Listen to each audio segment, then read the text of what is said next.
ஜனநாயகன் படம் பார்த்ததற்காக EVM ரூமினுடைய CCTV head கைது செய்யப்பட்டிருக்கிறார். இந்தியாவையே இன்னும் சொல்ல போனால் எல்லா பக்கமும் என்னங்க இப்படிலாம் பண்ணுவாங்களா அப்படின்ட்டு உழுக்கக்கூடிய ஒரு செய்தியாக வந்து இறங்கியிருக்கிறது. தான் அரசு பணியில் இருக்கிறோம், அரசு பணினா அரசு ஒரு வேலைக்கு உங்களை அனுப்பியிருக்கு, எலெக்ஷனுடைய வாக்குப்பதிவு இயந்திரம் இருக்கிற ரூமு, அந்த ரூமில் என்ன மாதிரி சிசிடிவி, அதனுடைய ரூம் எப்படி இருக்கும், இதெல்லாம் முதல்ல நீங்கள் வெளியில் காட்டலாமா, இதெல்லாம் அரசாங்கத்தினுடைய பாதுகாப்பாக வைக்க வேண்டிய ரகசியமாச்சு அப்படிங்கிறத தாண்டி உள்ள லேப்டாப்பில் ஜனநாயகன் படத்தை போட்டு காட்டி அதையும் சோஷியல் மீடியாவில் போட்டு மாட்டக்கூடிய அளவுக்கு தான் இருக்கிறார்களா அப்படிங்கிற கேள்வி வந்திருக்கிறது.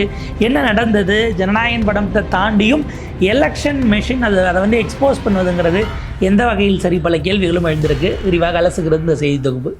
தாவேக்கா தொண்டர்களுடைய அந்த வாரியர்ஸனுடைய அல்ட்ராசிட்டி தாங்கவே முடியல. கட்சியில் இல்லாத ஆதரவாளர் அவர் கட்சியில் இருக்காரு.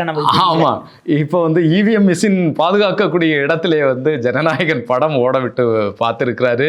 சோசியல் மீடியாவில் வேற அதை போட்டு வைரலாக இருக்காங்க. இது என்ன மனநிலையில் இதெல்லாம் ஓடிட்டுருக்கு? உள்ளபடியே நமக்கு கொஞ்சம் அதிர்ச்சியாக தான் இருந்தது. ஏன்னா நீங்கள் பல நேரங்களில் இதெல்லாம் வந்து ரகசியமாக பாதுகாக்கப்பட வேண்டியதுங்கிற இடம் இருக்குது. உங்களுக்கு இவிஎம் அந்த மெஷினை பாதுகாக்கிறதுங்கிறதுல தொடங்கி இந்த ஏறத்தாழ ஓட்டு பதிவாகி அன்னைக்கு நைட்டு கொண்டு போகிறாங்கன்னா அன்னையிலேருந்து அது வாக்கு எண்ணுவதற்கு வெளில எடுத்துகிட்டு வர வரைக்கும் பிரசவ வேதனையோட எல்லா கட்சிக்காரனும் அங்கே நின்றுட்டு இருப்பாங்க. அத்தனை பேருனுடைய இதையும் சரியாக இருக்கான்னு பார்க்கக்கூடியது. உங்களுக்கு வெளியில் இருக்க டைமுக்கும் சிசிடிவியில் வர்ற டைமும் மிஸ்மேட்ச் ஆனால் கூட போய் அங்கே பிரச்சனை பண்ணக்கூடிய அளவுக்கு கட்சிக்காரர்கள் அப்போ நீங்கள் எதுவும் ஹேக் பண்ணிவிட்டு உள்ளே ஆளை விட்டு மாற்றுறீங்களா அப்படின்னு சந்தேகப்படக்கூடிய அளவுக்கு எல்லாரும் அங்கே இருக்கிறாங்க. இந்த சூழலில் தான் சென்னை அண்ணா பல்கலைக்கழகத்தில் இந்த அங்கு எண்ணப்பட்ட அந்த சைடில் இருக்கக்கூடிய தொகுதிகளுக்கான பெட்டிகள் பாதுகாக்கப்படுகிறது. பாதுகாக்கிறதுனா அது உள்ளே யாரும் வரக்கூடாதுங்கிறதுக்காக சிசிடிவி கேமரா போட்டு சிசிடிவி கேமராலாம் கனெக்ஷன் கொடுத்து அதுக்கு ஒரு ரூம் வச்சுருக்குறாங்க.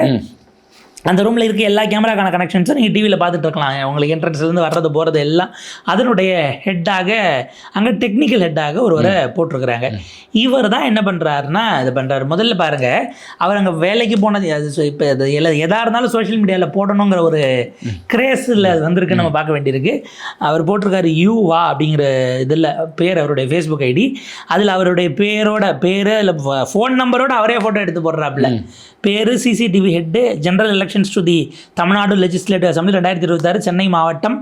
படித்து தான் அரசு அதிகாரி ஆக முடியல, சரி உழைப்பால் ஆகிடலான்னு ஆகிட்டேன் ஃப்ரெண்ட்ஸ், மொத்த சென்னையும் இப்போ நம்ம கண்ட்ரோல் தான் அப்படின்னு உள்ளே போகும்போது அந்த காரில் அவருடைய ஐடி கார்டை, தேர்தல் அதிகாரிகள் கொடுத்துருக்க அந்த ஐடி கார்டை போட்டு உள்ளே போகிறாரு. சரி, இது வரைக்கும் ஏதோ வேலை செய்கிறவர் போடுறாரு, தான் அங்கே ஒர்க் பண்ணுறேங்கிறத காட்டுறாருங்கிற அளவுக்கு அதை நம்ம பார்த்துக்கலாம். அதுக்கு அடுத்து போட்டது தான் இது வந்து ஏப்ரல் 19 அவர் அதை போடுறாரு. அடுத்தது ஏப்ரல் 23. அப்போ ஏப்ரல் 19 போது வாக்குப்பதிவு மையங்களுக்கான சிசிடிவி ஃபுட்டேஜ்க்கான கண்ட்ரோல் வரைக்கும் அவரை ஹையர் பண்ணி இருந்திருக்கிறாங்க. எடுத்துட்டு போகக்கூடிய நேரமா, அதாவது இதில் செட் பண்ணுறாங்க இல்லையா, எல்லா வாக்குப்பதிவு மையங்களும் சிசிடிவி போட்டுட்டு இந்த மாதிரி 234 தொகுதியிலும் எல்லா பூத்துகளையும் நீங்கள் வேணால் லைவில் பார்த்துக்கலான்ற மாதிரியான ஒரு ஏற்பாடு செஞ்சாங்க. அதில் கண்ட்ரோல் ஹெட்டாக அவர் இருந்திருக்காரு. சென்னை டிஸ்ட்ரிக்ட்டுக்கு அவரை போட்டிருக்கிறாங்க, சென்னை மாவட்டத்தில் அதனுடைய டெக்னிக்கல் ஹெட்டாக அவரை போட்டிருந்துருக்குறாங்க. அவர் அந்த 19 அதை அந்த முத நாள் சிசிடிவி ஹெட்டாக அவர் சார்ஜ் எடுக்க போகிற அன்னைக்கு எடுத்து போட்டதை பார்க்குறோம். காருக்குள்ளே இருந்து அந்த ஐடி கார்டை எடுத்து போடுறது. சரி, இது கூட நாங்கள் இருக்கேன், நான் ஒரு இடத்துக்கு வந்துட்டேன்னு பதிவு பண்ணுறாருங்கிற அளவுக்கு. ஏன்னா இன்றைக்கி ஐஏஎஸ் ஐபிஎஸ் அதிகாரிகள் சோஷியல் மீடியாவில் இன்ஸ்டாகிராமில் இருந்து பதிவு பண்ணுறது அது தாங்க முடியாத அளவுக்கு பேசுகிற ஒரு பார்வை இருக்குது. ஏன்னா எல்லாரும் ஏதோ ஒரு வகையில் வைரல் ஆகணுங்கிற இடத்துக்கு போகிறதுனால அது பண்ணுறாங்களா, அது பல நேரங்களில் விமர்சனத்துக்கும் உள்ளாது. இதெல்லாம் நீங்கள் ரெக்கார்ட் பண்ணக்கூடாது அப்படிங்கிற விஷயங்கள் எல்லாம் பல நேரங்களில் சொல்கிறாங்க.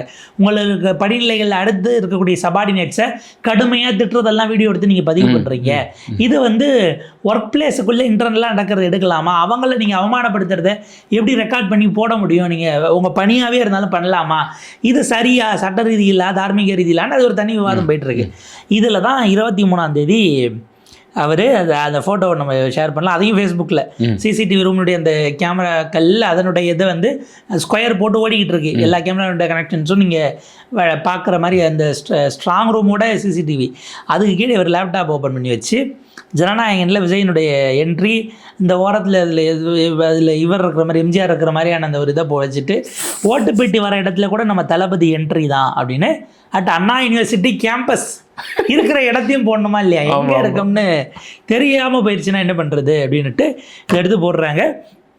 23 அவர் போட்டது ஏறத்தாழ அது ஒரு 3-4 நாள் அங்கே ஃபேஸ்புக்கில் மட்டும் அது அப்படியே ஓடிக்கிட்டு இருந்திருக்கு போல.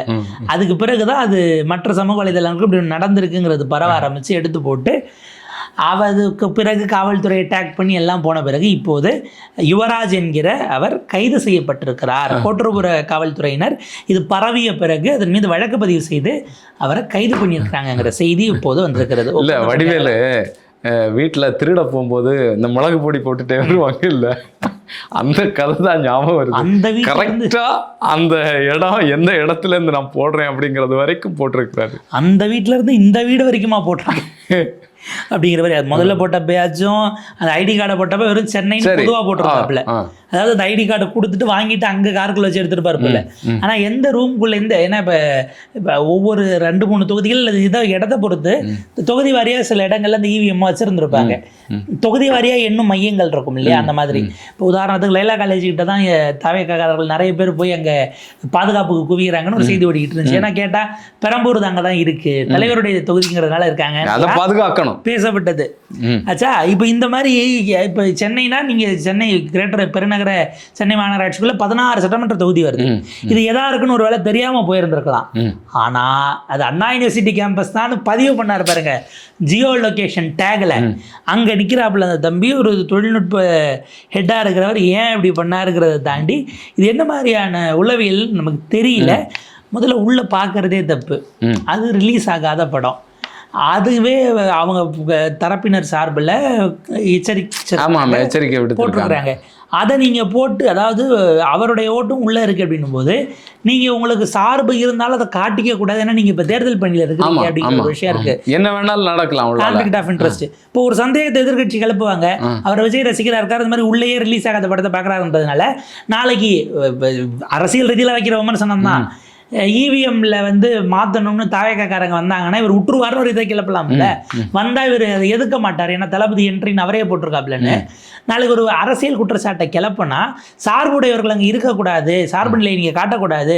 இந்த இடத்துக்கு நீங்கள் வந்துட்டீங்கன்னா நீங்கள் அதிகாரியாக தான் இருக்கணும், பணி செய்கிற டெக்னிக்கல் எலிட்டா மட்டும்தான் இருக்கணுங்கிறதெல்லாம் அடிப்படை விழுமியம். இது எதுக்குமே வராமல் போனது. இப்போ இதுக்கும் இவருடைய இந்த செயல்பாடு, இந்த யுவராஜுங்கிறவருக்கும் அவர் ஆயிருக்காரு, கோட்டூர்புரம் காவல்துறையினர் கைது பண்ணியிருக்காங்க, வழக்கு விசாரிப்பாங்க, என்னென்ன பிரிவுகள் போதோ போட்டோம். இதற்கும் ஒரு பூத்தில் அவங்க ஏஜென்ட்டாகவே இருந்தவரே ஓட்டு போட்டுட்டு அதை ரெக்கார்ட் பண்ணி போட்டு கைதானார். ஐ திங்க் வேலூர் மாவட்டம் நினைக்கிறேன், அவர் கைதானார். அதற்கும் இதற்கும் என்ன வித்தியாசம், அந்த மனநிலையில் என்ன வித்தியாசங்கிற ஒரு கேள்வி இருக்குது. ஒரு தலைவராக இருக்கிறவர் என்னத்தை பயிற்று வைக்கணும், எதை செய்யக்கூடாதுங்கிறத தெளிவாக சொல்லித்தரணும். இல்லை இது எதையுமே சொல்லித்தராதனால அந்த வினையாங்கிறது. இதில் பூத் ஏஜென்ட்டுக்கு தான் அது செட் ஆகும். இவர் கட்சியில் இருக்காரா இல்லை நமக்கு தெரியாமல் விஜய் ஏன் இவருக்கு சொல்லித்தரலங்கிறது நம்ம கேட்கல முடியாது. இல்லை என்னன்னா, இந்த திரைப்படம் பார்க்கக்கூடாது, யாரும் பதிவிறக்காதீங்க, பார்க்காதீங்க, இது குற்றம் அப்படிங்கிறத இவங்க தரப்பில் சொல்லிட்டு இருக்கிறாங்க, ஜனநாயகன் படக்குழு சொல்லிட்டு இருக்கிறாங்க. ஆனால் இதை பெரும்பாலும் பார்க்குறது இந்த மாதிரியாக தாவேக்கா தொண்டர்களும் தாவேக்கா ரசிகர்களும் தான் அதிகமாக பார்த்துட்டு இருக்காங்க அப்படிங்கிறது தான் நமக்கு தெரிய வரக்கூடிய விஷயமாக இருக்குது. அதை அந்த இடத்துல என்ன சிக்கல்னா, நீங்கள் சட்டத்துக்கு உட்பட்டு இல்லை ஒழுக்கமா அப்படின்னு சொல்கிற இடத்துல மேலே இருக்கிறவங்க இருக்காங்களான்னு ஒரு கேள்வி இருக்கு. ஏன்னா தன்னுடைய ரசிகனுக்கு 3000 5000 டிக்கெட் வைக்கும்போது நீ அதை வாங்காத, அது ஒன்று மீதான சுரண்டல்னு வாயை திறக்காதவர்கள், அது சட்டவிரோதம்னு சொல்ல துணியாதவர்கள் இதை இப்போ சொன்னாங்கன்னா அவங்க திரும்ப கேட்க மாட்டாங்களாங்கிற கேள்வி வரும். அந்த இடங்கிறது மாறலி நான் சொல்கிறேன் நீ கேளுங்கிற இடத்துக்கு ஒரு வேளை போக முடியாதுங்கிறதுனால அப்படி எதுவும் சரியாக அதை திரும்ப கொண்டு வராமல் இருக்காங்களான்னு நமக்கு புரியல. இருதலைக்குள்ளி எறும்பு நிலையாக தான் அந்த இடத்துல மேலே இருக்கிறவங்க இருக்கிறாங்க.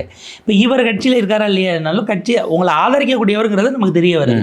அப்போ நீங்கள் படத்தை விடுங்க, பணிகளுக்கு போகும்போது என்ன செய்யணும் கூடாது.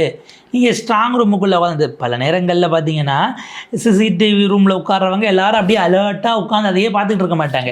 இது நான் சொல்கிறது கடைகளில், பெரிய வணிக மால்களாக இருக்கக்கூடிய இடம், ஹாஸ்பிட்டல்ஸு, அங்கே ஒருத்தர் டியூட்டி போட்டிருப்பாங்க, அவங்கள ரொட்டேஷனில் வருவாங்க. ஆனால் எப்போ பாரு அதையே பார்த்துட்டு இருக்க முடியாது, அப்படியே ரேண்டமாக பார்ப்பாங்க, ஏதாவது வாசிச்சுட்டு இருப்பாங்க, ஃபோன் பார்ப்பாங்க, இதெல்லாம் நடக்க தான் செய்யும். ஆனால் எலெக்ஷன் சார்ந்த விஷயம் அப்படின்னும் போது நீங்கள் இன்னும் அலர்ட்டாக இருந்திருக்கணும்.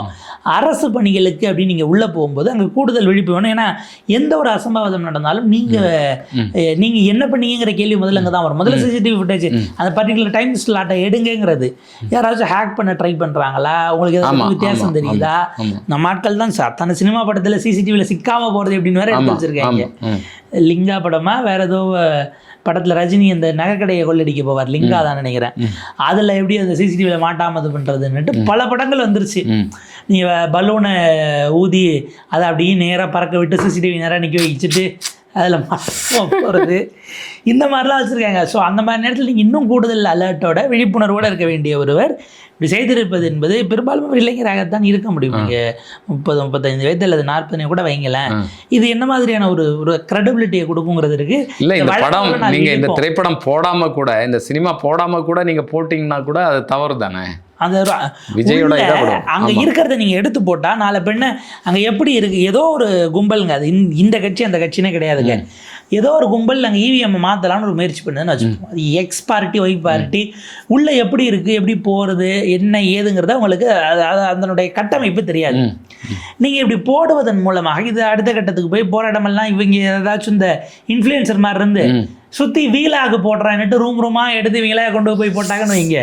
பல நேரங்களில் செய்தி வரும், ஃப்ரெண்ட்ஸ் நாங்கள் ஊருக்கு போகிறோம், இதுதான் எங்கள் வீட்டோட டூர்னு வீட்டை சுற்றி காட்டிட்டு எங்கே பீரோ இருக்குது, எங்கே கட்டில் இருக்குது, இதெல்லாம் ஒரு முறை தனியாக சுற்றி காட்டிவிட்டு நாங்கள் ஊருக்கு போகிறோம் ஃப்ரெண்ட்ஸ், வர ஒரு வாரம் ஆகும், எங்கள் வீடு இங்கே இருக்குன்னு டேக்கையும் போட்டு போனால் திருடுறவங்க இதை பார்த்துட்டு வந்து எங்கிட்ட லொக்கேஷனில் இருக்குன்னு சொல்லி ஜியோ டேக் பண்ணி உள்ளே வந்து மொத்தத்தையும் ஓட்ட பிரிச்சுட்டு அடிச்சு தூக்கிட்டு போகிற மாதிரி ஏறத்தாழ அந்த மாதிரியானது.